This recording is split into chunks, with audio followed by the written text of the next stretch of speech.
This morning, the Trump administration is advancing one fight and pushing back against another. Lawmakers are demanding the DOJ explain why it didn't release all Epstein-related files by last Friday's deadline. Meanwhile, the administration is increasing pressure on Venezuela, having seized a second oil tanker over the weekend and now targeting a third. CBS News' Jared Hill reports.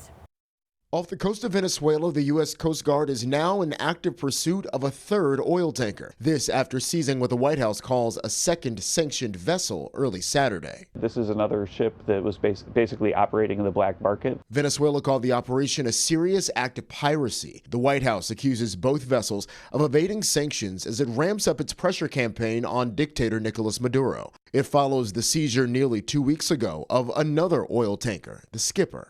Last week, the president announced a full blockade of sanctioned vessels traveling in and out of Venezuela.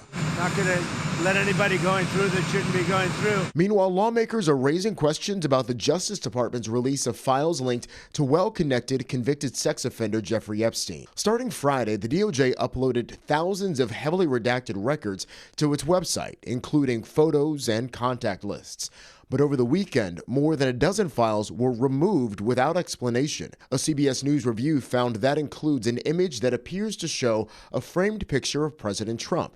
The image was later reposted. It has nothing to do with President Trump. If there are survivors in any of the photos, we will redact them. The two sponsors of the law slammed at the DOJ Sunday for not releasing all files as the law requires by last Friday. This was a slap in the face of survivors. They're flouting the spirit and the letter of the law. They're now working to rally support in the House for inherent contempt charges against Attorney General Pam Bondi. Jared Hill, CBS News.